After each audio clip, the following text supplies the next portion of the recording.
Welcome to SSC Malayali. SSC CGL CHSL CPO കോഴ്സിലെ ആദ്യത്തെ GK class ആണ് ഇന്ന് നമ്മൾ ചെയ്യാൻ വേണ്ടി പോകുന്നത്. ജനറൽ അവയർനെസ്സിലേക്ക് വരുമ്പോൾ SSC എക്സാമുകളെ സംബന്ധിച്ച് അതിനുവേണ്ടി പ്രിപ്പയർ ചെയ്യുന്ന ആളുകളെ സംബന്ധിച്ച് നോക്കുമ്പോൾ ഇതൊരു കുറച്ച് കോംപ്ലിക്കേറ്റഡ് ആയിട്ടുള്ള ഒരു ഏരിയ തന്നെയാണ്. കാരണം വളരെ വലിയ സിലബസ് ആണ്. എല്ലാം പഠിച്ചെടുക്കുക എന്നുള്ളത് കുറച്ച് ബുദ്ധിമുട്ടുള്ള കാര്യം തന്നെയാണ്. കാരണം SSC എക്സാമുകൾ കൂടുതലായിട്ടും മാത്സും ഇംഗ്ലീഷും ഫോക്കസ് ചെയ്ത് പഠിക്കേണ്ട എക്സാം ആയതുകൊണ്ട് തന്നെ GKയിൽ സാധാരണ ഉദ്യോഗാർത്ഥികൾ അധികം ബുദ്ധിമുട്ടാറില്ല, അധികം ശ്രദ്ധിക്കാറില്ല. അതുകൊണ്ട് തന്നെ ഈ ഒരു പോർഷൻ എപ്പോഴും ഒരു കോംപ്ലിക്കേഷൻ നിറഞ്ഞു നിൽക്കുന്ന ഒരു ഭാഗമാണ്. എന്നാലും 25 ചോദ്യം ഈ ഒരു ഭാഗത്ത് നിന്ന് എക്സാമുകളിൽ ചോദിക്കാറുണ്ട്.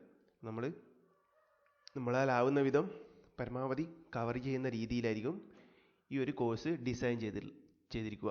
ഓക്കെ, അപ്പം നമുക്ക് നേരിട്ട് പൊളിറ്റി എന്ന ആദ്യത്തെ ചാപ്റ്ററിലേക്ക് പോവാം.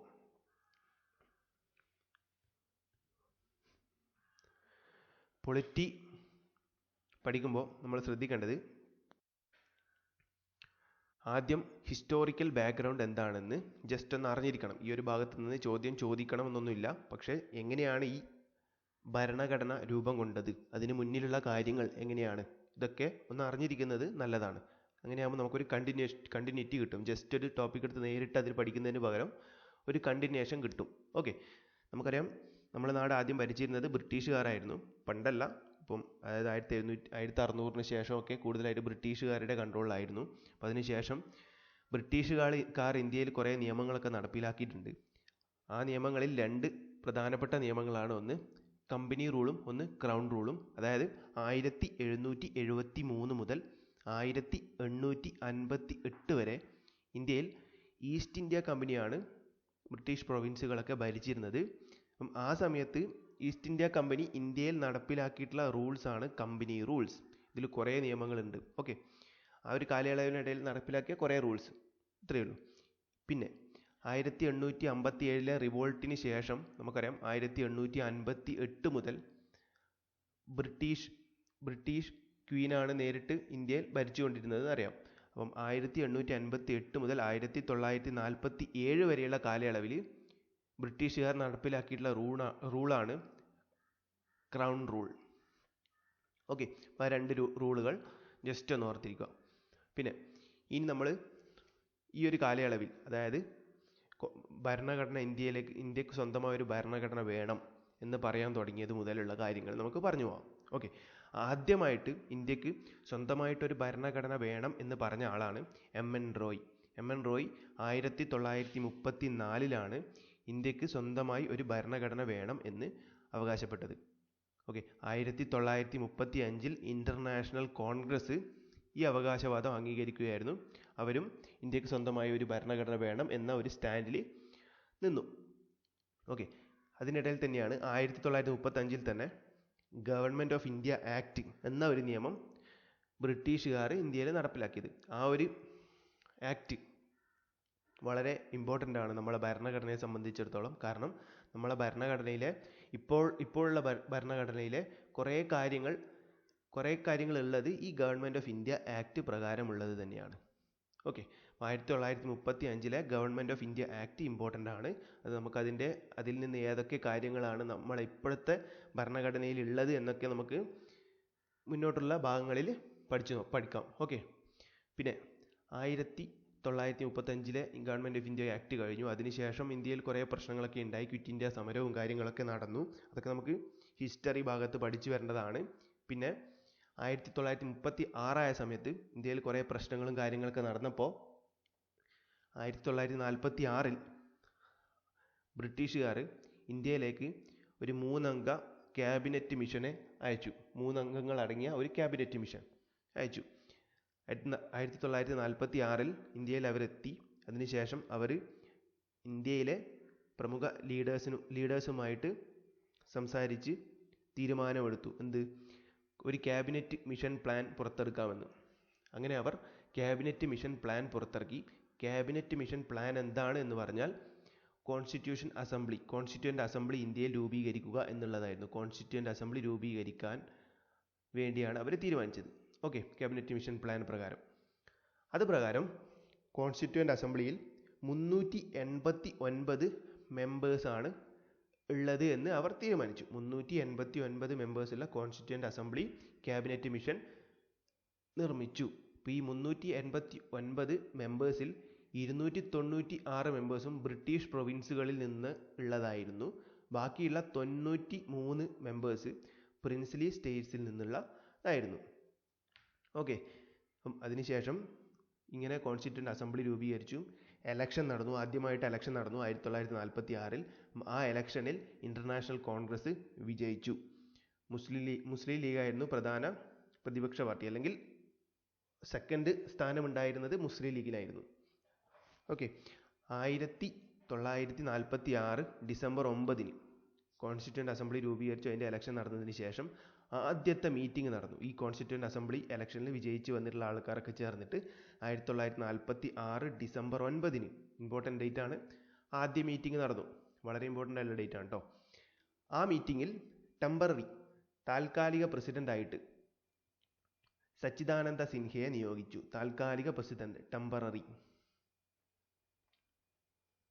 ടെമ്പററി പ്രസിഡൻ്റായിട്ട് സച്ചിദാനന്ദ സിൻഹയെ നിയോഗിച്ചു.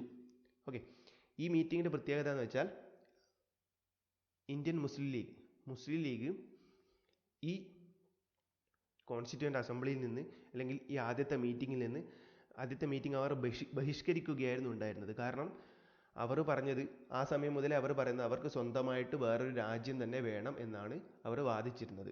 അപ്പോൾ അതുകൊണ്ട് തന്നെ അവർ ആദ്യത്തെ മീറ്റിങ്ങിൽ പങ്കെടുത്തില്ല. ഓക്കെ, അങ്ങനെ 1946 ഡിസംബർ 11, 2 ദിവസം കഴിഞ്ഞപ്പോൾ 9 കഴിഞ്ഞു 11 എത്തി. 11 ആയപ്പോൾ എന്ത് ചെയ്തു, അവർ വീണ്ടും മീറ്റിംഗ് നടന്നു. ആ മീറ്റിങ്ങിൽ ഡോക്ടർ രാജേന്ദ്ര പ്രസാദിനെ പെർമനൻ്റ് പ്രസിഡൻ്റായിട്ട് നിയോഗിച്ചു. സച്ചിദാനന്ദ സിൻഹ വെറും 2 ദിവസത്തെ പ്രസിഡന്റ് മാത്രമായിരുന്നു. ശേഷം രാജേന്ദ്ര പ്രസാദിനെ ഡിസംബർ 11, 1946 ഡിസംബർ 11 പെർമനൻ്റ് പ്രസിഡൻ്റായിട്ട് നിയോഗിച്ചു. അതിനുശേഷം 1946 ഡിസംബർ 13, വീണ്ടും 2 ദിവസം കഴിഞ്ഞപ്പോൾ ജവഹർലാൽ നെഹ്റു എന്ത് സമർപ്പിച്ചു? ഒബ്ജക്റ്റീവ് റെസൊല്യൂഷൻ സമർപ്പിച്ചു. ഒബ്ജക്റ്റീവ് റെസൊല്യൂഷൻ സമർപ്പിച്ചു എന്ന് പറഞ്ഞാൽ നമ്മളെ ഭരണഘടനയിലെ അടിസ്ഥാന തത്വങ്ങൾ ഉൾപ്പെടുന്ന ഒരു റെക്കോർഡായിരുന്നു. ഭരണഘടനയിലെ അടിസ്ഥാന തത്വങ്ങൾ ഉൾപ്പെടുന്ന ഒരു റെക്കോർഡായിരുന്നു ഈ ഒബ്ജക്റ്റീവ് റെസൊല്യൂഷൻ എന്ന് പറയുന്നത്. അത് ജവഹർലാൽ നെഹ്റു ആണ് 1946 ഡിസംബർ 13 പുറപ്പെടുവിച്ചത്. ഓക്കെ, ഈ ഒബ്ജക്റ്റീവ് റെസൊല്യൂഷൻ്റെ പുതുക്കിയ ഫോമാണ് എന്ത്, നമ്മളെ ഇന്നത്തെ കോൺസ്റ്റിറ്റ്യൂഷൻ്റെ പ്രിയാമ്പിൾ എന്ന് പറയുന്നത്, അല്ലെങ്കിൽ ആമുഖം എന്ന് പറയുന്നത്. ക്ലിയർ അല്ലേ? ഇത്രയും കാര്യങ്ങൾ പറഞ്ഞു. അതിനുശേഷം 1947 ആയപ്പോൾ മുസ്ലിം ലീഗ് ഈ കോൺസ്റ്റിറ്റ്യൂവൻ്റ് അസംബ്ലിയുടെ ഭാഗമായിരുന്നില്ല എന്ന് ഞാൻ പറഞ്ഞു. അവർ മീറ്റിങ്ങിലൊന്നും പങ്കെടുത്തില്ല എന്ന് പറഞ്ഞു. അപ്പം അവർ വീണ്ടും പറഞ്ഞുകൊണ്ടിരുന്നു അവർക്ക് പുതിയതായിട്ടൊരു രാജ്യം തന്നെ വേണം. അപ്പം അങ്ങനെ കുറേ കാലം പറഞ്ഞുകൊണ്ടിരുന്നപ്പോൾ അതിനുശേഷം തീരുമാനിച്ചതാണ് 1947 ഇന്ത്യൻ ഇൻഡിപെൻഡൻസ് ആക്ട് പ്രകാരം രാജ്യങ്ങളെ പാർട്ടീഷൻ ചെയ്തിട്ട് ഒന്ന് ഇന്ത്യയും ഒന്ന് പാകിസ്ഥാനുമായിട്ട് വേർതിരിച്ചു. 1947 ഇന്ത്യൻ ഇൻഡിപെൻഡൻസ് ആക്ട് പ്രകാരം അത് പാർട്ടീഷൻ നടന്നു. ശേഷം 1947 നമുക്കറിയാം ഓഗസ്റ്റ് 15 ഇന്ത്യ എന്തായി? സ്വതന്ത്രരായി. ഓക്കെ, അങ്ങനെ ഇന്ത്യൻ ഇൻഡിപെൻഡൻസ് ആക്ട് 1947 നടന്നു. പാർട്ടീഷന് ശേഷം പാകിസ്ഥാൻ പാർട്ടീഷന് ശേഷം ഇന്ത്യയിലുള്ള ടോട്ടൽ ഇന്ത്യൻ കോൺസ്റ്റിറ്റ്യൂവൻ്റ് അസംബ്ലിയിലുള്ള ടോട്ടൽ മെമ്പേഴ്സ് എന്ന് പറയുന്നത് 299 ആയിരുന്നു. ബാക്കി ഉണ്ടായിരുന്ന എത്ര? 89ഉം 1ഉം 90 മെമ്പേഴ്സ് കുറഞ്ഞു. ടോട്ടൽ ഇപ്പോൾ ഉള്ള മെമ്പേഴ്സ് എന്ന് പറയുന്നത് 299 മെമ്പേഴ്സായി. ഓക്കെ, പാർട്ടീഷന് ശേഷം ഇങ്ങനെ പാർട്ടീഷൻ ചെയ്തതിന് ശേഷം എന്താ സംഭവിച്ചതെന്ന് വെച്ചാൽ 2 രാജ്യങ്ങൾക്കും സ്വന്തമായിട്ട് കോൺസ്റ്റിറ്റ്യൂഷൻ നിർമ്മിക്കാൻ വേണ്ടിയിട്ടുള്ള ഒരു അധികാരമാണ് കിട്ടിയത്. അങ്ങനെ ഇന്ത്യയും സെപ്പറേറ്റ് ആയിട്ട് ഒരു കോൺസ്റ്റിറ്റ്യൂഷൻ ഉണ്ടാക്കി, പാകിസ്ഥാൻ സെപ്പറേറ്റ് ആയിട്ട് വേറൊരു കോൺസ്റ്റിറ്റ്യൂഷൻ ഉണ്ടാക്കി. അങ്ങനെ ഈ പുതിയ കോൺസ്റ്റിറ്റ്യൂഷൻ ഉണ്ടാക്കുന്നത് വരെയുള്ള കാലയളവിൽ 1935 ഗവൺമെൻറ് ഓഫ് ഇന്ത്യ ആക്ട് ഞാൻ നേരത്തെ പറഞ്ഞിരുന്നു. 1935 ഗവൺമെൻറ് ഓഫ് ഇന്ത്യ ആക്ട് അത് പ്രകാരം അതായിരിക്കും ഇന്ത്യയുടെ നിലവിലുള്ള കോൺസ്റ്റിറ്റ്യൂഷൻ എന്ന് പറഞ്ഞു. അതിനുശേഷം പുതിയ കോൺസ്റ്റിറ്റ്യൂഷൻ ഉണ്ടാക്കുന്ന വരെ ആ ഒരു കാലയളവ് വരെ. ഓക്കെ, ഇത്രയും കാര്യങ്ങളാണ് നമുക്ക് ഹിസ്റ്റോറിക്കൽ ബാക്ക്ഗ്രൗണ്ട് പ്രകാരം പഠിക്കാനുള്ളത്. ഒന്നുകൂടെ പറയാം. ബ്രിട്ടീഷുകാർ നടപ്പിലാക്കിയ 2 റൂൾസ് ആയിരുന്നു. ഒന്ന് കമ്പനി റൂൾ, മറ്റൊന്ന് ക്രൗൺ റൂൾ. പിന്നെ 1934 MN റോയിയാണ് ആദ്യമായിട്ട് സ്വന്തമായ ഒരു കോൺസ്റ്റിറ്റ്യൂഷൻ വേണം എന്നൊരാവശ്യം പറഞ്ഞത്. 1935 ഇന്ത്യൻ നാഷണൽ കോൺഗ്രസ് അത് അംഗീകരിക്കുകയായിരുന്നു. 1935 തന്നെയാണ് ഗവൺമെൻറ് ഓഫ് ഇന്ത്യ ആക്ട് വരുന്നത്. 1946 ബ്രിട്ടീഷുകാർ ഇന്ത്യയിലേക്ക് ക്യാബിനറ്റ് മിഷനെ അയക്കുന്നത്. ക്യാബിനറ്റ് മിഷൻ പ്ലാൻ ആയിരുന്നു എന്ത്? കോൺസ്റ്റിറ്റ്യൂവൻ്റ് അസംബ്ലി രൂപീകരിക്കുക എന്നുള്ളത്. അങ്ങനെ കോൺസ്റ്റിറ്റ്യൂവൻ്റ് അസംബ്ലി രൂപീകരിച്ചു. 389 മെമ്പേഴ്സ് ആയിരുന്നു കോൺസ്റ്റിറ്റ്യൂവൻ്റ് അസംബ്ലിയിൽ ഉണ്ടായിരുന്നത്. അതിൽ ബ്രിട്ടീഷ് പ്രൊവിൻസിൽ നിന്ന് 296 മെമ്പേഴ്സും പ്രിൻസ്ലി സ്റ്റേറ്റ്സിൽ നിന്ന് 93 മെമ്പേഴ്സുമായിരുന്നു.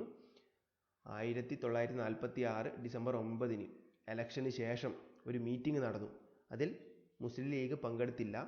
ആ ആദ്യത്തെ മീറ്റിങ്ങിൽ സച്ചിദാനന്ദ സിൻഹയായിരുന്നു ടെമ്പററി പ്രസിഡൻ്റായിട്ട് നിയോഗിച്ചത്. 1946 ഡിസംബർ 11 ഡോക്ടർ രാജേന്ദ്ര പ്രസാദിനെ പെർമനൻറ്റ് പ്രസിഡൻ്റായിട്ട് നിയോഗിച്ചു. അങ്ങനെ 1946 December 13 Jawaharlal Nehru objective resolution അവതരിപ്പിച്ചു. ഇതാണ് ഇതിൻ്റെ പുതുക്കിയ രൂപമാണ് നമ്മളിപ്പോഴത്തെ പ്രിയാമ്പിൾ അല്ലെങ്കിൽ ആമുഖം എന്ന് പറയുന്നത്.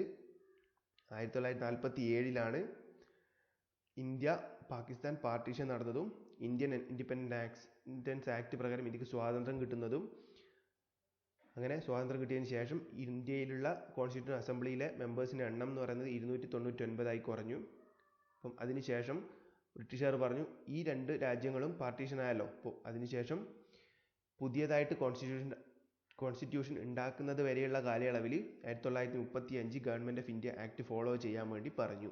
ഓക്കെ, അതിനുശേഷം ഇന്ത്യക്കാർ സ്വന്തമായിട്ട് കോൺസ്റ്റിറ്റ്യൂഷൻ ഉണ്ടാക്കേണ്ട നടപടിയിലേക്ക് നീങ്ങി. പിന്നെ കോൺസ്റ്റിറ്റ്യൂവൻ്റ് അസംബ്ലി ഉണ്ടാക്കിയിട്ടുണ്ടല്ലോ തൽക്കാലത്തേക്ക്. അപ്പം അതിൽ പുതിയ കോൺസ്റ്റിറ്റ്യൂഷൻ ഉണ്ടാക്കാൻ വേണ്ടി കുറച്ച് കമ്മിറ്റീസിനെ കോൺസ്റ്റിറ്റ്യൂവൻ്റ് അസംബ്ലി സെറ്റാക്കി. ആ കമ്മിറ്റീസിലെ പ്രധാനപ്പെട്ട കുറച്ച് കമ്മിറ്റീസ് നമുക്ക് അറിഞ്ഞിരിക്കേണ്ടതായിട്ടുണ്ട്. അത് ഇനി മുതലുള്ള കാര്യങ്ങളാണ് വളരെ ഇമ്പോർട്ടൻ്റ് ആയിട്ട് വരുന്നത്. ഓക്കെ, ഈ കമ്മിറ്റീസ് വളരെ പ്രധാനപ്പെട്ട ഒരു ഏരിയ ആണ്. അതിൽ ഏറ്റവും ഇമ്പോർട്ടൻ്റ് ആയിട്ടുള്ള കമ്മിറ്റി ആയിരുന്നു എന്ത്? Drafting committee. ഓക്കെ, ഡ്രാഫ്റ്റിംഗ് കമ്മിറ്റിയിൽ 7 മെമ്പേഴ്സ് ആയിരുന്നു ആകെ ഉണ്ടായിരുന്നത്. 7 മെമ്പേഴ്സ്. പിന്നെ ഈ ഡ്രാഫ്റ്റിംഗ് കമ്മിറ്റിയിലെ ചെയർമാൻ ആരായിരുന്നു എന്ന് ചോദിച്ചാൽ BR അംബേദ്കർ ആയിരുന്നു എന്ന് പറയണം. BR അംബേദ്കർ ആയിരുന്നു ഈ ഡ്രാഫ്റ്റിംഗ് കമ്മിറ്റിയിലെ ചെയർമാൻ. പിന്നെ ഡ്രാഫ്റ്റിംഗ് കമ്മിറ്റിയിലെ മറ്റ് അംഗങ്ങൾ ഏതൊക്കെയാണ് അതും ചോദിക്കാറുണ്ട്. സാധാരണ ചോദിക്കാർ ഓട് വൺ ഔട്ട് അല്ലെങ്കിൽ എന്താ പറയുക, ഈ തന്നിരിക്കുന്ന ലീഡേഴ്സിൽ ആരായിരുന്നു കോൺസ്റ്റിറ്റ്യൂവൻ്റ് അസംബ്ലിയിലെ ഡ്രാഫ്റ്റിംഗ് കമ്മിറ്റിയിലെ അംഗമല്ലാത്ത ആൾ. അപ്പോൾ നമ്മൾ എന്താ അറിഞ്ഞിരിക്കണം? 4 ആൾ തന്നാൽ അതിൽ 3 ആളും മെമ്പേഴ്സ് ആണ് എന്നറിയണം. സോ ഈ പേര് അറിഞ്ഞാൽ മാത്രമേ നമുക്ക് എന്ത് കിട്ടൂ, ആരായിരുന്നു മെമ്പർ അല്ലാത്തത്, ഡ്രാഫ്റ്റിംഗ് കമ്മിറ്റിയിലെ മെമ്പർ അല്ലാത്തത് എന്ന് പറയാൻ വേണ്ടി പറ്റൂ. അപ്പോൾ നമ്മൾ ഈ 6 പേരും അറിഞ്ഞിരിക്കണം. ഒന്ന് BR അംബേദ്കർ മസ്റ്റായിട്ട് അറിഞ്ഞിരിക്കേണ്ടത്, ചെയർമാൻ എന്നുള്ളത്. പിന്നെ ബാക്കിയുള്ള 6 ആൾക്കാർ ആരൊക്കെയായിരുന്നു? ഫസ്റ്റത്തത് ഒന്ന് ഗോപാലസ്വാമി അയ്യങ്കാർ, മറ്റൊന്ന് അല്ലാടി കൃഷ്ണസ്വാമി അയ്യർ, പിന്നെ KM മുൻഷി, പിന്നെ സാദുള്ള, പിന്നെ മിത്തറിൻ്റെ ബ്രാക്കറ്റിൽ മാധവ് റാവു എന്ന് എഴുതിയിട്ടുണ്ട്. കാരണം മിത്തർ കുറച്ച് കാലം കഴിഞ്ഞതിന് ശേഷം മിത്തറിനെ മാറ്റിയിട്ട് മാധവ് റാവു എന്ന് പറയുന്ന പുതിയ ആളെ നിയോഗിച്ചിരുന്നു. അതേപോലെ തന്നെ DP കൈത്തനെയും കുറച്ച് കാലം കഴിഞ്ഞപ്പോൾ കൃഷ്ണമാചാരി എന്ന ഒരാളെ വെച്ചിട്ട് റീപ്ലേസ് ചെയ്തിരുന്നു. ഓക്കെ, അപ്പോൾ ഇത്രയും പേരുകൾ നമ്മൾ നിർബന്ധമായിട്ടും അറിഞ്ഞിരിക്കണം. അത് അറിയാൻ വേണ്ടിയിട്ട് നമ്മൾ എന്ത് പറയുന്നു, ആദ്യത്തെ ഷോർട്ടായിട്ട് പഠിക്കാൻ വേണ്ടി ഇങ്ങനെ ഈ ഇത്രയും കാര്യം പഠിച്ചാൽ മതി. G. Al Musmik ഇത്രയും ഭാഗം ഒന്ന് ജസ്റ്റ് ബൈ ഹാർട്ടാക്കി വെച്ചേക്കുക. G എന്ന് പറയുന്നത് ഗോപാലസ്വാമി അയ്യങ്കാർ, Al എന്ന് പറയുന്നത് അല്ലാടി, ബാക്കി കൃഷ്ണസ്വാമി അയ്യർ, MU എന്ന് പറയുന്നത് മുൻഷി, S എന്ന് പറയുന്നത് സാദുള്ള, MI എന്ന് പറയുന്നത് മിറ്റർ, K എന്ന് പറയുന്നത് കൈത്തൻ. ശ്രദ്ധിക്കുക, മിറ്ററും റീപ്ലേസ് ചെയ്ത ആൾ മാധവ് റാവു ആണ്. രണ്ടാളെയും സ്റ്റാർട്ടിംഗ് ലെറ്റർ M തന്നെയാണ്. അതുകൊണ്ട് അത് പഠിക്കുന്നത് ബുദ്ധിമുട്ടുണ്ടാവില്ല. അതേപോലെ തന്നെ കൈത്തൻ K ആണ്, കൈത്തൻ റീപ്ലേസ് ചെയ്തിരിക്കുന്നത് കൃഷ്ണമാചാരി വെച്ചാണ്. സോ അദ്ദേഹത്തിൻ്റെയും ആദ്യത്തെ ലെറ്റർ കെ തന്നെയാണ് അല്ലേ. അപ്പം അതുകൊണ്ട് അത് പഠിക്കുന്നതുകൊണ്ട് ബുദ്ധിമുട്ടുണ്ടാവില്ല. MK. ഓക്കെ. സോ ജി അൽ മുസ്മിക് എന്ന് പഠിച്ചു വെച്ചേക്കുക. ഓക്കെ. പിന്നെ ഡ്രാഫ്റ്റിംഗ് കമ്മിറ്റി കഴിഞ്ഞാൽ പിന്നെയുള്ള പ്രധാന കമ്മിറ്റീസ് ആണ് താഴെ കൊടുത്തിരിക്കുന്നത്. ഒന്നായിരുന്നു സ്റ്റിയറിംഗ് കമ്മിറ്റി, പിന്നെ finance committee, flag committee. Steering committee, finance committee, flag committee, ഈ 3 കമ്മിറ്റിയുടെയും ചെയർമാൻ ആയിരുന്ന ആളാണ് രാജേന്ദ്ര പ്രസാദ് എന്ന് പറയുന്നത്. Steering committee, finance committee and flag committee, ഈ 3ൻ്റെയും ചെയർമാൻ രാജേന്ദ്ര പ്രസാദ്. ഇമ്പോർട്ടൻ്റ് ആണ്. പിന്നെ അഡ്വൈസറി കമ്മിറ്റി ഓൺ ഫണ്ടമെൻ്റൽ റൈറ്റിൻ്റെ അഡ്വൈസറി കമ്മിറ്റിയുടെ ചെയർമാൻ ആയിരുന്നു സർദാർ വല്ലഭായ് പട്ടേൽ ആയിരുന്നു അഡ്വൈസറി കമ്മിറ്റി ഓൺ ഫണ്ടമെൻ്റൽ റൈറ്റിൻ്റെ ചെയർമാൻ. പിന്നെ fundamental right sub committee Kripalani ആയിരുന്നു chairman. Fundamental right sub committee, ഇത് രണ്ടും ശ്രദ്ധിക്കുക. ഇത് ഫണ്ടമെൻ്റൽ റൈറ്റിൻ്റെ അഡ്വൈസറി കമ്മിറ്റിയാണ്, ഇത് ഫണ്ടമെൻ്റൽ റൈറ്റിൻ്റെ സബ് കമ്മിറ്റിയാണ്. ഓക്കെ. പിന്നെ സ്റ്റേറ്റ് കമ്മിറ്റി, യൂണിയൻ കമ്മിറ്റി, ഇങ്ങനെയുള്ള സ്റ്റേറ്റും യൂണിയനുമായി ബന്ധപ്പെട്ടുള്ള കമ്മിറ്റികളുടെ ഹെഡായിരുന്നു അല്ലെങ്കിൽ ചെയർമാൻ ആയിരുന്നു ആര്? ജവഹർലാൽ നെഹ്റു. പിന്നെ ഹൗസ് കമ്മിറ്റിയുടെ ചെയർമാൻ ആയിരുന്നു പട്ടാഭി സീതാരാമയ്യ ആയിരുന്നു എന്ത്? ഹൗസ് കമ്മിറ്റിയുടെ ചെയർമാൻ ആയിട്ടുള്ളത്. പിന്നെ ലാസ്റ്റ് മൈനോരിറ്റി സബ് കമ്മിറ്റിയുടെ ചെയർമാൻ ആയിരുന്നു HC മുഖർജി. ഇത്രയും കമ്മിറ്റികളാണ് വളരെ ഇമ്പോർട്ടൻ്റ് ആയിട്ടുള്ളത്. ഇതൊക്കെ പഠിച്ചു വെച്ചേക്കുക, കാരണം ഇത് ചോദിക്കാറുണ്ട്. ഒന്നുകൂടെ പറയാം. ഒന്ന് ഡ്രാഫ്റ്റിംഗ് കമ്മിറ്റിയുടെ ചെയർമാൻ BR അംബേദ്കർ. പിന്നെ ഈ ഒരു കോഡ് വെച്ചിട്ട് ഡ്രാഫ്റ്റിംഗ് കമ്മിറ്റിയുടെ ബാക്കി മെമ്പേഴ്സിൻ്റെ പേര് പഠിച്ചേക്കുക. ജി അൽ മുസ്മിക് എന്ന കോഡ്. ഓക്കെ. പിന്നെ steering committee, finance committee, flag committee, ഈ 3 കമ്മിറ്റിയിലും ചെയർമാൻ ആയിരുന്നത് രാജേന്ദ്ര പ്രസാദ്. പിന്നെ അഡ്വൈസറി കമ്മിറ്റി ഓൺ ഫണ്ടമെൻ്റൽ റൈറ്റിൻ്റെ chairman Sardar Vallabhbhai Patel. Fundamental right sub കമ്മിറ്റിയുടെ chairman Kripalani. State committee, union committee പോലുള്ള കമ്മിറ്റികളുടെ ചെയർമാൻ ജവഹർലാൽ നെഹ്റു. പിന്നെ ഹൗസ് കമ്മിറ്റിയുടെ chairman Pattabhi Sitaramayya. Minority sub കമ്മിറ്റിയുടെ ചെയർമാൻ HC മുഖർജി. ഓക്കെ. അങ്ങനെ പിന്നെ കുറച്ച് പ്രധാനപ്പെട്ട ഡേറ്റ്സും കാര്യങ്ങളൊക്കെ ഓർമ്മിക്കാനുണ്ട്. 1949 നവംബർ 26 ഇത്രയും പറഞ്ഞ കമ്മിറ്റീസും കാര്യങ്ങളൊക്കെ എന്താണ്, നമ്മളെ കോൺസ്റ്റിറ്റ്യൂഷനുമായി ബന്ധപ്പെട്ട എല്ലാ ഡാറ്റാസും സബ്മിറ്റ് ചെയ്തു. അങ്ങനെ 1949 നവംബർ 26 ആയപ്പോൾ ഇന്ത്യൻ കോൺസ്റ്റിറ്റ്യൂഷൻ അഡോപ്റ്റ് ചെയ്തു. അഡോപ്റ്റഡ് എന്ന വാക്ക് പ്രത്യേകം എടുത്ത് പഠിച്ചേക്കുക. ഓക്കെ. അഡോപ്റ്റഡും വരാറുണ്ട്, പിന്നെ കെയിം ഇൻ ടു ഫോഴ്സും വരാറുണ്ട്. So 1949 November 26 Indian constitution adopt ചെയ്യുന്നത്. 1950 ജനുവരി 26 Indian constitution came into force ആവുന്നത്. ഓക്കെ, നിലവിൽ വരുന്നത്. ഓക്കെ, പിന്നെ നിലവിൽ വന്ന സമയത്ത് നമ്മുടെ കോൺസ്റ്റിറ്റ്യൂഷനിൽ ആകെ ഉണ്ടായിരുന്ന ആർട്ടിക്കിൾസിൻ്റെ എണ്ണമായിരുന്നു 395 ആർട്ടിക്കിൾസ് ആയിരുന്നു ടോട്ടൽ ഉണ്ടായിരുന്നത്. 22 പാർട്സ് ഉണ്ടായി, 8 ഷെഡ്യൂൾ ഉണ്ടായി, മാത്രമല്ല ഇതിൻ്റെ കൂടെ ഒരു പ്രിയാമ്പിൾ കൂടിയുണ്ട്. ഇത്രയും കാര്യങ്ങളായിരുന്നു ആർട്ടിക്കിൾ വന്ന സമയത്ത് അല്ലെങ്കിൽ കോൺസ്റ്റിറ്റ്യൂഷൻ വന്ന സമയത്ത് ഇന്ത്യൻ കോൺസ്റ്റിറ്റ്യൂഷനിൽ ഉണ്ടായിരുന്നത്. 395 ആർട്ടിക്കിൾസ്, 22 പാർട്സും 8 ഷെഡ്യൂളും. ഇപ്പോൾ നിലവിൽ ടോട്ടൽ നമ്പർ ഓഫ് ആർട്ടിക്കിൾസ് എന്ന് പറയുന്നത് 448 ആണ്. ടോട്ടൽ നമ്പർ ഓഫ് പാർട്സ് എന്ന് പറയുന്നത് 25 ആണ്. ടോട്ടൽ നമ്പർ ഓഫ് ഷെഡ്യൂൾ എന്ന് പറയുന്നത് 12 ആണ്. ഓക്കെ, പ്രിയാമ്പിൾ ഓൾറെഡി ഉള്ളത്. പിന്നെ ഈ കോൺസ്റ്റിറ്റ്യൂഷൻ്റെ ഇത്രയും ആർട്ടിക്കിളും ഷെഡ്യൂളും പാർട്ടും ഒക്കെ ഉണ്ടാക്കാൻ വേണ്ടി ടോട്ടൽ എടുത്ത സമയം, കോൺസ്റ്റിറ്റ്യൂൻ്റ് അസംബ്ലി എടുത്ത സമയം എന്ന് പറയുന്നത് എത്രയായിരുന്നു? 2 വർഷം 11 മാസം 18 ദിവസം. 2 വർഷം 11 മാസം 18 ദിവസം കൊണ്ടാണ് ഈ കോൺസ്റ്റിറ്റ്യൂഷൻ ഉണ്ടാക്കിയെടുത്തത്. ഓക്കെ, ഇനി പറയാത്ത 2 ഡേറ്റുകളാണ്. 1945 ജനുവരി 24 നാഷണൽ ആന്തവും നാഷണൽ സോങ്ങും നമ്മൾ അഡോപ്റ്റ് ചെയ്യുന്നത്. നാഷണൽ ആന്തവും നാഷണൽ സോങ്ങും 1945 ജനുവരി 24 അഡോപ്റ്റ് ചെയ്യുന്നത്. അതേപോലെ തന്നെ 1947 ജൂലൈ 22 നാഷണൽ ഫ്ലാഗ് അഡോപ്റ്റ് ചെയ്യുന്നത്. സോ ഇത്രയും ഡേറ്റ്സും നമ്പേഴ്സും ഓർത്തിരിക്കുക, എല്ലാം ഇമ്പോർട്ടൻ്റ് ആണ്. ഓക്കെ, ഇനി പറയാനുള്ളത് different sources of Indian constitution. Indian കോൺസ്റ്റിറ്റ്യൂഷൻ്റെ ഭാഗങ്ങൾ എവിടെ നിന്നൊക്കെ എടുത്തതാണ്, ഇതാണ് നമ്മൾ അടുത്തതായിട്ട് അറിയാനുള്ളത്, different sources of Indian constitution. ഇതും വളരെ ഇമ്പോർട്ടൻ്റ് ആണ്. ഇതിൽ പറഞ്ഞിട്ടുള്ള എല്ലാ പോയിന്റും വളരെ ഇമ്പോർട്ടൻ്റ് ആണ്, മസ്റ്റായിട്ട് അറിഞ്ഞിരിക്കുക. ഓക്കെ, ഫസ്റ്റത്തത് ഗവൺമെൻറ് ഓഫ് ഇന്ത്യ ആക്ട് 1935. ഞാൻ പറഞ്ഞു 1935 ഗവൺമെൻറ് ഓഫ് ഇന്ത്യ ആക്ടിലെ കുറച്ച് കാര്യങ്ങൾ നമ്മളെ കോൺസ്റ്റിറ്റ്യൂഷനിൽ യൂസ് ചെയ്തിട്ടുണ്ട്, അത് വളരെ ഇമ്പോർട്ടൻ്റ് ആണ് എന്ന് പറഞ്ഞിട്ടുണ്ടായി അല്ലേ. അപ്പോൾ അത് ഏതൊക്കെ കാര്യങ്ങളാണ് ഗവൺമെൻറ് ഓഫ് ഇന്ത്യ ആക്ട് 1935 പ്രകാരം ഇന്ത്യൻ കോൺസ്റ്റിറ്റ്യൂഷനിൽ ഉൾപ്പെടുത്തിയത് നോക്കാം. ഒന്നാമത്തത് എമർജൻസി പ്രൊവിഷൻ, അതായത് നിരോധനാജ്ഞ വരുന്ന സമയത്ത് ഏതൊക്കെ റൈറ്റ്സും കാര്യങ്ങളൊക്കെയാണ് എലിമിനേറ്റ് ചെയ്യുക, അതൊന്നും ബാധകമല്ലാത്തത്, അങ്ങനെയുള്ള കാര്യങ്ങളൊക്കെ പറയുന്ന ഭാഗമാണ് എമർജൻസി പ്രൊവിഷൻ എന്ന് പറയുന്നത്. അത് എടുത്തിട്ടുള്ളത് 1935 ഗവൺമെൻറ് ഓഫ് ഇന്ത്യ ആക്ടിൽ നിന്നാണ്.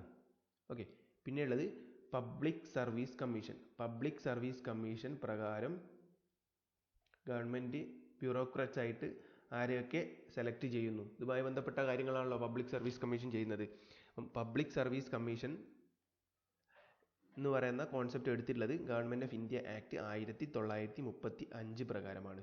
പിന്നെ ഫെഡറൽ സിസ്റ്റം എന്ന് പറയുന്ന കോൺസെപ്റ്റ്, ഫെഡറൽ സിസ്റ്റം നമുക്കറിയാം, യൂണിയൻ സ്റ്റേറ്റ്സ് രണ്ട് തരംതിരിവ്, അതായത് യൂണിയൻ എന്ന് പറയുമ്പോൾ കേന്ദ്രം ഭരിക്കുന്ന ആൾക്കാർ കാര്യങ്ങൾ പറയുന്നത്, പിന്നെ സ്റ്റേറ്റിന് സെപ്പറേറ്റ് ആയിട്ട് ഇലക്ഷനും കാര്യങ്ങളൊക്കെ നടത്തുന്നത്. അതേപോലെ അങ്ങനെ ഒന്ന് യൂണിയൻ ഉണ്ട്, ഒന്ന് സ്റ്റേറ്റ്സ്, രണ്ടും കാറ്റഗറൈസ് ചെയ്തിരിക്കുന്ന പറയുന്ന പേരാണ് ഫെഡറൽ എന്ന് പറയുന്നത്. അങ്ങനെ ഫെഡറൽ സിസ്റ്റം എന്ന കോൺസെപ്റ്റ് എടുത്തിരിക്കുന്നത് ഗവൺമെൻറ് ഓഫ് ഇന്ത്യ ആക്ട് 1935 നിന്ന് തന്നെയാണ്. ഓക്കെ, അപ്പോൾ ഗവൺമെൻറ് ഓഫ് ഇന്ത്യ ആക്ട് 1935 നിന്ന് എടുത്തിട്ടുള്ള കാര്യങ്ങളൊന്ന് നോട്ട് ചെയ്ത് വെച്ചേക്കുക, വളരെ ഇമ്പോർട്ടൻ്റ് ആണ്. പിന്നെ ബ്രിട്ടനിൽ നിന്ന് എന്തൊക്കെ ഭാഗങ്ങളാണ് കോൺസ്റ്റിറ്റ്യൂഷനിൽ എടുത്തിട്ടുള്ളത് നോക്കാം. ഒന്ന് പാർലമെൻ്ററി സിസ്റ്റം, പാർലമെൻറ്റ് സിസ്റ്റം നമുക്കറിയാം, നമ്മുടെ പാർലമെൻറ്റ് ഉണ്ട്, അതിൽ ലോകസഭയുണ്ട്, രാജ്യസഭയുണ്ട്, ഇതൊക്കെ അറിയാലോ. ക്യാബിനറ്റ് ഉണ്ട്, ബൈക്യാമറലിസം ആണ്, ഇങ്ങനെയൊക്കെ അറിയാലോ. അപ്പോൾ ഇതേപോലുള്ള കാര്യങ്ങൾ പാർലമെൻറ്റുമായി ബന്ധപ്പെട്ടിട്ടുള്ള എല്ലാ കാര്യങ്ങളും എടുത്തിട്ടുള്ളത് ബ്രിട്ടനിൽ നിന്നാണ്. പാർലമെൻ്ററി സിസ്റ്റത്തിൽ വരുന്നത് തന്നെയാണ് ക്യാബിനറ്റ് ഓഫ് മിനിസ്റ്റേഴ്സ്. പിന്നെ ബൈക്യാമറലിസം, ലോകസഭ രാജ്യസഭ, അങ്ങനെ രണ്ട് നിയമനിർമ്മാണ ഏരിയ ആയിട്ട് ക്ലാസിഫൈ ചെയ്തത് ബൈക്യാമറലിസം. പിന്നെ സ്പീക്കർ, ലോകസഭയിലെ ഹെഡായിട്ട് പ്രവർത്തിക്കുന്നത് സ്പീക്കർ. ഇത്രയും കാര്യങ്ങളൊക്കെ എടുത്തത് എവിടുന്നാണ്? ബ്രിട്ടനിൽ നിന്നാണ്. പാർലമെൻറ്റുമായി ബന്ധപ്പെട്ട എല്ലാ കാര്യങ്ങളും എടുത്തിട്ടുള്ളത് ബ്രിട്ടനിൽ നിന്നാണ് എന്ന് ഓർക്കുക. പിന്നെ റൂൾ ഓഫ് ലോ എടുത്തിട്ടുള്ളത് ബ്രിട്ടനിൽ നിന്നാണ്. പിന്നെ സിംഗിൾ സിറ്റിസൺഷിപ്പ് എടുത്തിട്ടുള്ളതും ബ്രിട്ടനിൽ നിന്നാണ്. ഇന്ത്യ ഒരു സിംഗിൾ സിറ്റിസൺഷിപ്പ് രാജ്യമാണ്.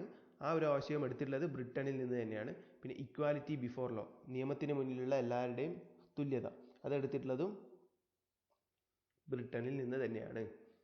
ഓക്കെ, നോക്കുക, ബ്രിട്ടനിൽ നിന്ന് എടുത്തിട്ടുള്ളത് പാർലമെൻ്ററി സിസ്റ്റം എന്ന concept, rule of law, single citizenship, equality before law. Clear അല്ലേ?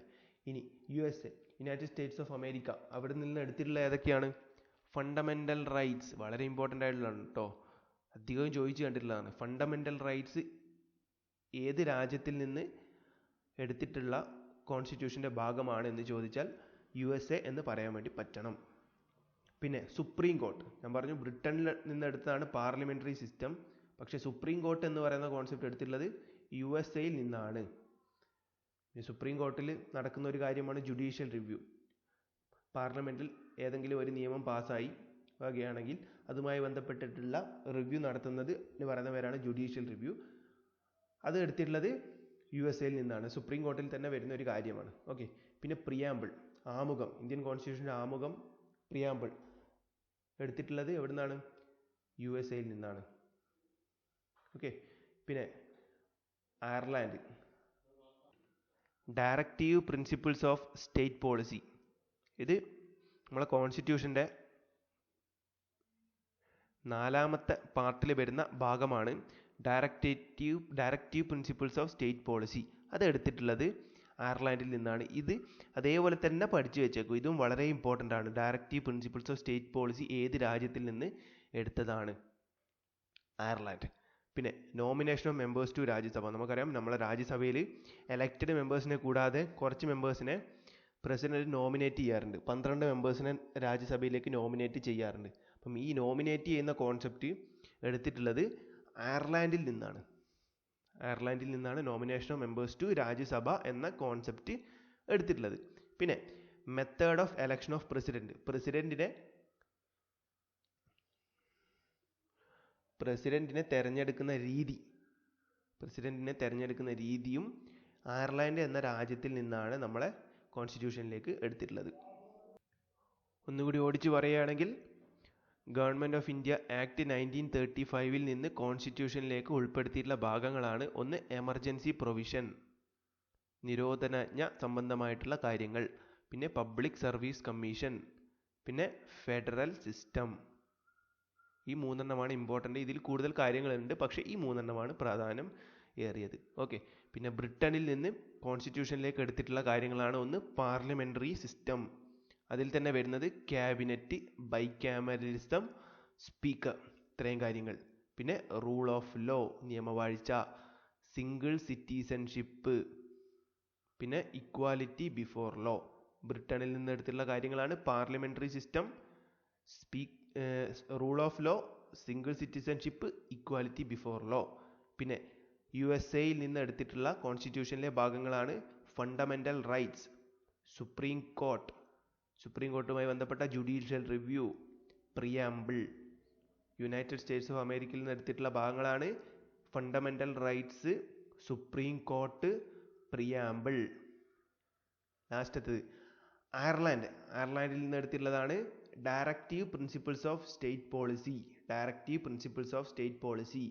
Nomination of members to Rajya Sabha, method of election of president. അയർലൻഡിൽ നിന്ന് എടുത്തിട്ടുള്ള ഭാഗങ്ങളാണ് directive principles of state policy, nomination of members to Rajya Sabha, method of election of president. Okay. ഇനി ബാക്കി ഭാഗങ്ങളും കൂടി നമുക്ക് നോക്കാം.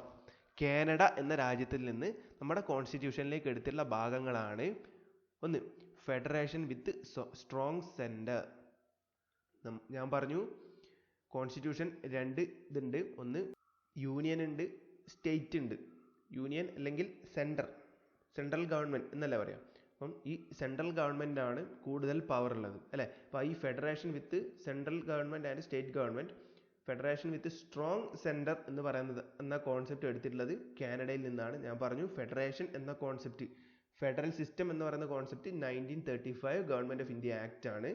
സ്റ്റേറ്റ് ഏതൊക്കെയാണ്, ഏത് രാജ്യത്തിൽ നിന്ന് ചോദിച്ചതാണ് എന്ന് ചോദിക്കുകയാണെങ്കിൽ അത് കാനഡയാണ് പറയേണ്ടത്. ഓക്കെ. സ്ട്രോങ് സെൻറ്റർ എന്ന ഒരു ആശയം കൂടി കാനഡയിൽ നിന്ന് കൊണ്ടുവന്നതാണ്. പിന്നെ റെസിജ്വറി പവർ ടു സെൻട്രലിന് കൊടുക്കുന്ന അമിതമായിട്ടുള്ള അധികാരം. സ്റ്റേറ്റിനും state list, union list, concurrent list, ഇങ്ങനെയൊക്കെയുള്ള കാര്യങ്ങളുണ്ടല്ലോ. സ്റ്റേറ്റ് ലിസ്റ്റ് എന്ന് വെച്ചാൽ സ്റ്റേറ്റിന് കൈകടത്താൻ പറ്റുന്ന മേഖലകൾ. ഇത്രയും കാര്യങ്ങളിലാണ് സ്റ്റേറ്റിന് കൈകടത്താൻ പറ്റുക. ഉദാഹരണത്തിന് എന്ന് പറഞ്ഞാൽ സ്പോർട്സ്, അഗ്രികൾച്ചർ, ഇതുപോലുള്ള സാധനങ്ങളൊക്കെ സ്റ്റേറ്റിനാണ്. അഗ്രികൾച്ചർ വരുമോ എന്ന് എനിക്ക് ഉറപ്പില്ല, ജസ്റ്റ് ഒന്ന് ചെക്ക് ചെയ്തേക്കുക. സ്പോർട്സ് എന്തായാലും ഉണ്ട് സ്റ്റേറ്റ് ലിസ്റ്റിൽ വരുന്നത്. അതേപോലെ തന്നെ യൂണിയൻ ലിസ്റ്റ് വരാം, അതായത് യൂണിയൻ ഗവൺമെൻറ്, സെൻട്രൽ ഗവൺമെൻറ് കൈകടത്താൻ പറ്റുന്ന മേഖലകൾ. പിന്നെ കൺകറന്റ് ലിസ്റ്റ് വരുന്നത് എന്താണ്? സ്റ്റേറ്റ് ഗവൺമെൻറ്റിനും യൂണിയൻ ഗവൺമെൻറ്റിനും തുല്യ പങ്കാളിത്തമുള്ള മേഖലകൾ. പിന്നെ റെസിജ്വറി പവർ, ഇതൊന്നുമല്ലാത്ത മറ്റ് പവർ ഉണ്ട്, അത് വരുന്നത് സെൻട്രലിനാണ് ആ അധികാരമുള്ളത് എന്ന് പറഞ്ഞതാണ് കാനഡയിൽ നടത്തിയുള്ള ആശയം. ഓക്കെ. കാനഡയിൽ നടത്തിയുള്ള ആശയങ്ങളാണ് federation with strong centre, residuary power to centre. Okay. പിന്നെ ഓസ്ട്രേലിയയിൽ നിന്ന് എടുത്തിട്ടുള്ളത്, ഓസ്ട്രേലിയ കൺകറന്റ് ലിസ്റ്റ് എടുത്തിട്ടുള്ളത് ഓസ്ട്രേലിയയിൽ നിന്നാണ്. പിന്നെ ജോയിന്റ് സിറ്റിംഗ് എപ്പോഴാണ് ഉണ്ടാവുക? ലോകസഭ, രാജ്യസഭ ഏതെങ്കിലും ഒരു വിഷയം അവതരിപ്പിച്ചു. ഇപ്പം ലോകസഭയിൽ ആ വിഷയം പാസ്സായി, പക്ഷേ രാജ്യസഭയിൽ പാസ്സായില്ല, ചെറിയൊരു കോൺഫ്ലിക്റ്റ് ഉണ്ടായി. അങ്ങനെ വരുന്ന സമയത്ത് രാജ്യസഭയും ലോകസഭയും ഒരുമിച്ചിരിക്കും. സ്പീക്കർ ആയിരിക്കും അതിൻ്റെ ചെയർമാനായിട്ട് നിൽക്കുക, അല്ലെങ്കിൽ ഹെഡായിട്ട് നിൽക്കുക. അപ്പം അങ്ങനെ ചെയ്യുമ്പോൾ അതിന് പറയുന്ന പേരാണ് ജോയിന്റ് സിറ്റിംഗ് എന്ന് പറയുന്നത്. അപ്പം ഈ ജോയിന്റ് സിറ്റിംഗ് എന്ന് പറയുന്ന ആശയം എടുത്തിട്ടുള്ളത് ഓസ്ട്രേലിയയിൽ നിന്നാണ്. ഓസ്ട്രേലിയയിൽ നടത്തിയിട്ടുള്ള കാര്യങ്ങളാണ് concurrent list and joint sitting. Okay. പിന്നെ സോവിയറ്റ് യൂണിയനിൽ നിന്ന് എടുത്തിട്ടുള്ള ആശയങ്ങളാണ് fundamental duties and 5-year plan. 5 year plan എന്ന് പറയുന്നത് പഞ്ചവത്സര പദ്ധതികൾ, 5 വർഷം കൂടുമ്പോഴുള്ള ആ പദ്ധതി ഉണ്ടല്ലോ, അതിന് പറയുന്നവരാണ് 5 ഇയർ പ്ലാൻ. അത് എടുത്തിട്ടുള്ളത് സോവിയറ്റ് യൂണിയൻ, പഴയ റഷ്യ, ഇതിൽ നിന്നാണ് 5 ഇയർ പ്ലാൻ എടുത്തിട്ടുള്ളത്. പിന്നെ ഫണ്ടമെന്റൽ ഡ്യൂട്ടീസ് എടുത്തിട്ടുള്ളത് സോവിയറ്റ് യൂണിയനിൽ നിന്നാണ്. ശ്രദ്ധിക്കുക, ഫണ്ടമെന്റൽ റൈറ്റ് എടുത്തിട്ടുള്ളത് യുണൈറ്റഡ് സ്റ്റേറ്റ്സ് ഓഫ് അമേരിക്കയിൽ നിന്നാണ്. ഫണ്ടമെന്റൽ ഡ്യൂട്ടീസ് എടുത്തിട്ടുള്ളത് സോവിയറ്റ് യൂണിയനിൽ നിന്നാണ്. നെക്സ്റ്റ് ജർമ്മനിയിൽ നിന്ന് എടുത്തിട്ടുള്ള കാര്യമാണ് suspension of fundamental rights during emergency. അതായത് നിരോധനാജ്ഞ വരുന്ന സമയത്ത് നമ്മളെ ഫണ്ടമെന്റൽ റൈറ്റ്സ് സസ്പെൻഡ് ചെയ്യും എന്ന് ഞാൻ നേരത്തെ ഗവൺമെന്റ് ഓഫ് ഇന്ത്യ ആക്ട് 1935 നിന്ന് എടുത്ത കാര്യങ്ങൾ പറയുന്ന സമയത്ത് പറഞ്ഞിട്ടുണ്ടായി. എമർജൻസി പ്രൊവിഷൻ ഓർമ്മയുണ്ടല്ലോ, ഗവൺമെന്റ് ഓഫ് ഇന്ത്യ ആക്ടിൽ എമർജൻസി പ്രൊവിഷൻ പറഞ്ഞത്. അപ്പോൾ അങ്ങനെയുള്ള ഏത് രാജ്യത്തിൽ നിന്നാണ് ഈ എമർജൻസി പ്രൊവിഷനുമായി ബന്ധപ്പെട്ട കാര്യമായിട്ടുള്ള ഫണ്ടമെന്റൽ റൈറ്റ്സ്, അതായത് നിരോധനാജ്ഞ വരുന്ന സമയത്ത് ഫണ്ടമെന്റൽ റൈറ്റ് ഇല്ലാണ്ടാവും, നമ്മുടെ ഫണ്ടമെന്റൽ റൈറ്റ് ഒത്തുചേരുന്ന പരിപാടികൾ, റൈറ്റ് ടു സ്പീച്ച്, ഇതുപോലുള്ള കാര്യങ്ങളൊക്കെ നിരോധിക്കപ്പെടും. അങ്ങനെ വരുന്നതാണ് എമർജൻസി വരുന്ന സമയത്ത്, അതായത് നിരോധനാജ്ഞ വരുന്ന കാലഘട്ടത്തിൽ ആ ഒരു സമയത്ത് നമ്മുടെ ഫണ്ടമെന്റൽ റൈറ്റ്സ് ഇല്ലാണ്ടാവുന്നു. അതുമായി ബന്ധപ്പെട്ട കാര്യങ്ങൾ പറഞ്ഞിട്ടുള്ളതാണ്, ആശയങ്ങൾ എടുത്തിട്ടുള്ളത് എവിടുന്നാണ്? ജർമ്മനിയിൽ നിന്നാണ്. Suspension of fundamental rights during emergency എന്ന കോൺസെപ്റ്റ് എടുത്തിട്ടുള്ളത് ജർമ്മനിയിൽ നിന്നാണ്. ഏത് ആക്ട് പ്രകാരമാണ്, ഏത് ആക്ടിൽ നിന്നാണ് അത് എടുത്തിട്ടുള്ളത് എന്ന് ചോദിച്ചാൽ നമ്മൾ എന്ത് പറയണം? 1935 ഗവൺമെന്റ് ഓഫ് ഇന്ത്യ ആക്ട്. രാജ്യം ചോദിച്ചാൽ ജർമ്മനി എന്നും പറയണം. ഓക്കെ. പിന്നെ ഫ്രാൻസിൽ നിന്ന് എടുത്തിട്ടുള്ള കാര്യങ്ങളാണ് ഒന്ന് റിപ്പബ്ലിക് എന്ന ആശയം, പിന്നെ ലിബർട്ടി ഇക്വാലിറ്റി ഫ്രറ്റേണിറ്റി. ഇത് ഫ്രഞ്ച് വിപ്ലവവുമായി ബന്ധപ്പെട്ടിട്ടുള്ള വാക്കുകളാണ്. ലിബർട്ടി ഇക്വാലിറ്റി ഫ്രറ്റേണിറ്റി, ഇത്രയും കാര്യങ്ങൾ എടുത്തിട്ടുള്ളത് ഫ്രാൻസിൽ നിന്നാണ്. റിപ്പബ്ലിക്, ലിബർട്ടി, ഇക്വാലിറ്റി, ഫ്രറ്റേണിറ്റി, ഇത്രയും കാര്യങ്ങൾ എടുത്തിട്ടുള്ളത് ഫ്രാൻസിൽ നിന്നാണ്. ക്ലിയർ? പിന്നെ സൗത്ത് ആഫ്രിക്കയിൽ നിന്ന് നമ്മുടെ കോൺസ്റ്റിറ്റ്യൂഷനിലേക്ക് എടുത്തിട്ടുള്ള കാര്യങ്ങൾ ഏതൊക്കെയാണ്? ഒന്ന്, അമെൻമെന്റ്. നമ്മുടെ കോൺസ്റ്റിറ്റ്യൂഷൻ അമെൻഡ് ചെയ്യുന്നു, അല്ലെങ്കിൽ എന്താ പറയാ, കോൺസ്റ്റിറ്റ്യൂഷനിൽ ഉണ്ടായിരുന്ന പല നിയമങ്ങൾ മാറ്റി പുതുക്കി പുതിയ നിയമങ്ങളാക്കുന്നു എന്നൊക്കെ പറയണ്ടല്ലോ. അപ്പൊ അതിന് പറയുന്നവരാണ് അമെൻമെന്റ്. അപ്പൊ കോൺസ്റ്റിറ്റ്യൂഷൻ അമെൻമെന്റുമായി ബന്ധപ്പെട്ട കാര്യങ്ങൾ എടുത്തിട്ടുള്ളത് എവിടുന്നാണ്? സൗത്ത് ആഫ്രിക്കയിൽ നിന്നാണ് എന്നും ഓർത്തു വെക്കുക. പിന്നെ വേറൊരു പോയിന്റാണ് എലക്ഷൻ ഓഫ് മെമ്പേഴ്സ് ടു രാജ്യസഭയും എടുത്തിട്ടുള്ളത് സൗത്ത് ആഫ്രിക്കയിൽ നിന്നാണ്. പക്ഷെ ഒന്ന് ശ്രദ്ധിക്കുക, നമ്മളിപ്പോൾ പറഞ്ഞിട്ടുണ്ടായി അയർലൻഡ് എന്ന് പറയുന്നൊരു പോർഷൻ പറഞ്ഞിട്ടുണ്ടായി. അയർലൻഡാണ് nomination of members to Rajya Sabha. ഓർത്ത് വെച്ചേക്കുക, nomination of members to Rajya Sabha എന്ന് പറയുന്നത് അയർലൻഡ് ആണ്. പക്ഷെ election of members to Rajya Sabha എന്ന് പറയുന്നത് സൗത്ത് ആഫ്രിക്കയിൽ നിന്ന് എടുത്തിട്ടുള്ള ഭാഗമാണ്. ഓക്കെ. പിന്നെ ജപ്പാനും ഈയിടെ നടന്ന എക്സാമിന് ചോദിച്ചിട്ടുള്ളതാണ്. Procedure established by the law എന്ന കോൺസെപ്റ്റ് എടുത്തിട്ടുള്ളത് എവിടുന്നാണ്? ജപ്പാനിൽ നിന്നാണ്. Procedure established by the law. Clear? ഈ കാര്യങ്ങൾ ഒന്നുകൂടെ വിവരിക്കാം. കാനഡയിൽ നിന്ന് എടുത്തിട്ടുള്ള പോർഷൻസ് ആണ് ഫെഡറേഷൻ വിത്ത് സ്ട്രോങ് സെന്റർ എന്ന് പറയുന്ന ഭാഗം, പിന്നെ റെസിജ്വറി പവർ ടു സെന്റർ. പിന്നെ ഓസ്ട്രേലിയയിൽ നിന്ന് എടുത്തിട്ടുള്ള കാര്യങ്ങളാണ് concurrent list and joint sitting. പിന്നെ സോവിയറ്റ് യൂണിയനിൽ നിന്ന് എടുത്തുള്ള ഭാഗങ്ങളാണ് fundamental duties and 5 year plan. Germany suspension of fundamental rights during emergency. ഫ്രാൻസിൽ നിന്ന് എടുത്തുള്ള കാര്യങ്ങളാണ് republic, liberty, equality, fraternity.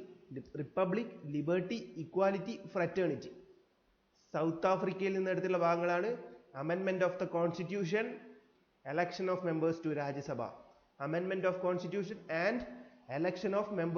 Rajya Sabha. അപ്പൊ ശ്രദ്ധിക്കുക, nomination of members of Rajya Sabha എന്ന് പറയുന്നത് അയർലാൻഡിൽ നിന്ന് എടുത്തുള്ള ഭാഗമാണ്.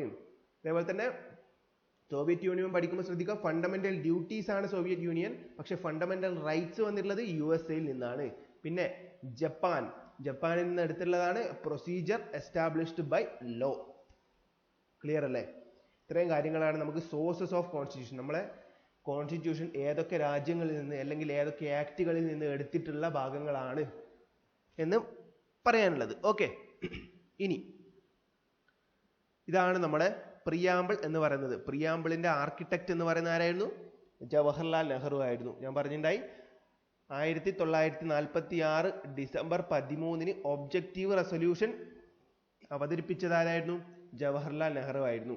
ഈ ഒബ്ജക്റ്റീവ് റെസൊല്യൂഷന്റെ മോഡിഫൈഡ് ഫോമാണ് പ്രിയാമ്പിൾ എന്ന് പറയുന്നതും എന്ന് നേരത്തെ എക്സ്പ്ലെയിൻ ചെയ്തിട്ടുണ്ടായി.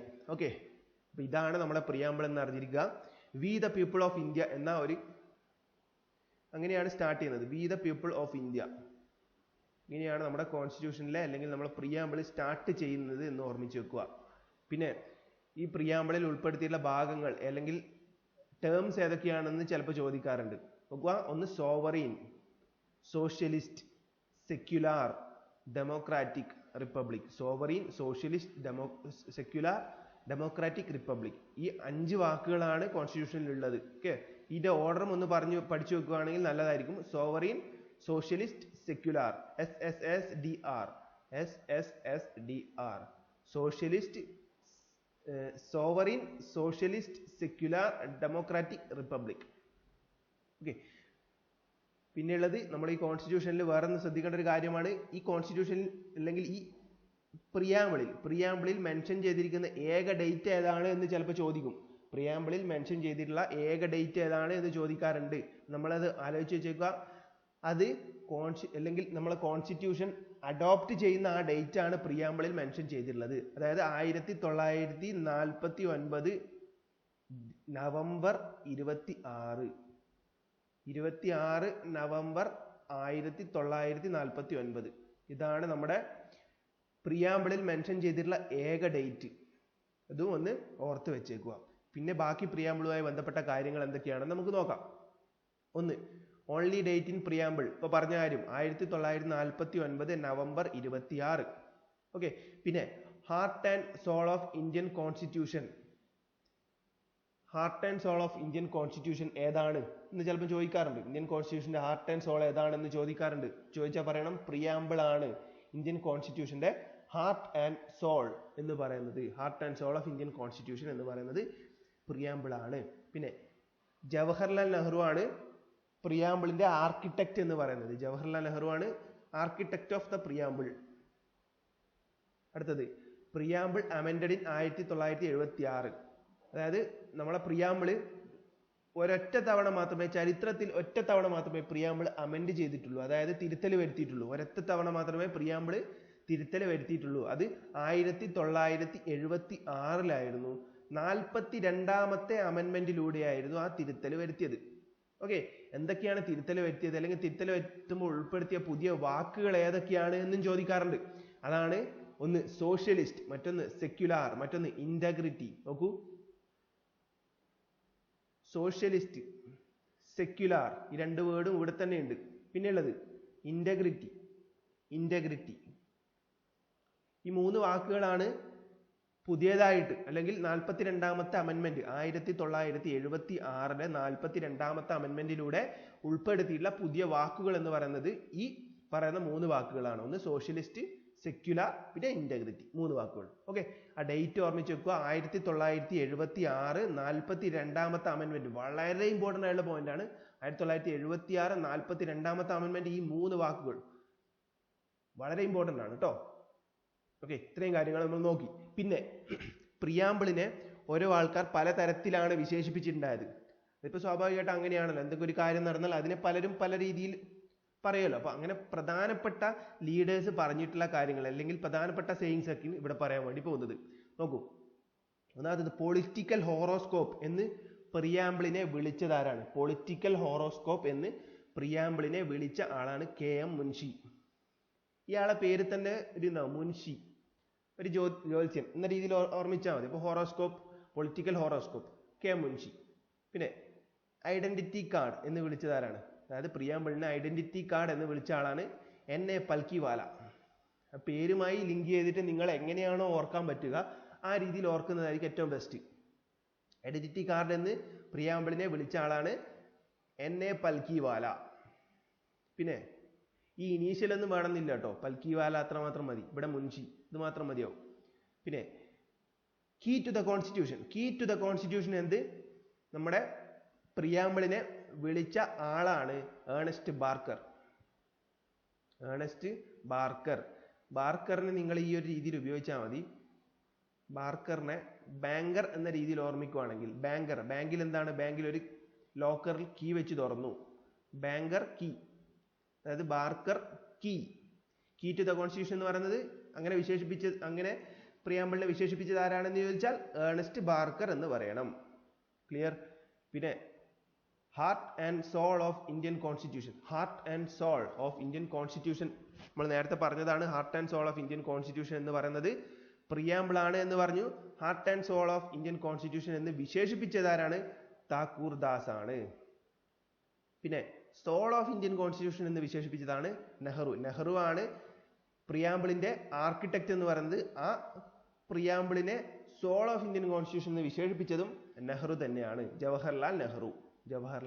ഓക്കെ. പിന്നെ പ്രിയാമ്പിളിനെ ക്വാസി ഫെഡറൽ എന്ന് വിശേഷിപ്പിച്ചതാരാണ്? കെ.സി. വെയർ ആണ്. പ്രിയാമ്പിളിനെ ക്വാസി ഫെഡറൽ എന്ന് വിശേഷിപ്പിച്ചത് കെ.സി. വെയർ ആണ്. പിന്നെ unity as well as federal എന്ന് പ്രിയാമ്പിളിനെ വിശേഷിപ്പിച്ച ആളാണ് BR. Ambedkar. Unity as well as federal. Okay, ഇത്രയും കാര്യങ്ങളാണ് പ്രിയാമ്പിളുമായി ബന്ധപ്പെട്ടിട്ട് പഠിക്കാനുള്ളത്. നോക്കുക, പ്രിയാമ്പിൾ സ്റ്റാർട്ട് ചെയ്യുന്നത് വി ദ പീപ്പിൾ ഓഫ് ഇന്ത്യയിൽ നിന്നാണ്. Sovereign, socialist, secular, democratic, republic, ഇത്രയും വേർഡുകളാണ് ഇതിൽ ഉൾപ്പെടുത്തിയിട്ടുള്ളത്. ആ ഓർഡറിൽ പഠിക്കാൻ പറ്റുവാണെങ്കിൽ നല്ലതാണ്, ഉപകാരപ്പെടും. പിന്നെ പ്രിയാമ്പിളിൽ മെൻഷൻ ചെയ്തിട്ടുള്ള ഏക ഡേറ്റ് എന്ന് പറയുന്നത് 1949 നവംബർ 26 ആണ്. ഓക്കെ. പിന്നെ പറഞ്ഞത് heart and soul of Indian constitution എന്ന് പറയുന്നത് പ്രിയാമ്പിൾ ആണ്. ജവഹർലാൽ നെഹ്റു ആണ് ഒബ്ജക്റ്റീവ് റെസൊല്യൂഷൻ അവതരിപ്പിച്ചത്. ഈ ഒബ്ജക്റ്റീവ് റെസൊല്യൂഷന്റെ മോഡിഫൈഡ് ഫോം ആണ് പ്രിയാമ്പിൾ എന്ന് പറയുന്നത്. സോ പ്രിയാമ്പിളിന്റെ ആർക്കിടെക്ട് എന്ന് പറയുന്നത് ജവഹർലാൽ നെഹ്റു ആണ്. പിന്നെ പ്രിയാമ്പിൾ ഒരു തവണ മാത്രമേ ചരിത്രത്തിൽ അമെൻഡ് ചെയ്തിട്ടുള്ളൂ. അത് 42ാമത്തെ അമെൻമെന്റ് ആയിരുന്നു. 1976 ഈ അമെൻമെന്റ് നടത്തിയത്. ഈ അമെൻമെന്റ് നടത്തുന്നത് വഴി 3 പുതിയ വേർഡ്സ് ആണ് നമ്മുടെ കോൺസ്റ്റിറ്റ്യൂഷൻ അല്ലെങ്കിൽ നമ്മളെ പ്രിയാമ്പിളിൽ ഉൾപ്പെടുത്തിയത്. ആ വേർഡ്സ് ആണ് ഒന്ന് സോഷ്യലിസ്റ്റ്, പിന്നൊന്ന് സെക്യുലർ, പിന്നൊന്ന് ഇന്റഗ്രിറ്റി. പിന്നെ പ്രിയാമ്പിളിനെ പല രീതിയിൽ ആൾക്കാർ വിശേഷിപ്പിച്ചിട്ടുണ്ടായി. അതിലെ പ്രധാനപ്പെട്ട വിശേഷണങ്ങളാണ്: ഒന്ന്, പൊളിറ്റിക്കൽ ഹോറോസ്കോപ്പ് എന്ന് പ്രിയാമ്പിളിനെ വിശേഷിപ്പിച്ച കെ.എം. മുൻഷിയാണ്. Political horoscope K M. Munshi. Identity card എന്ന് പ്രിയാമ്പിളിനെ വിശേഷിപ്പിച്ചത് N.A. പൽക്കിവാലയാണ്. Identity card, Palkhivala.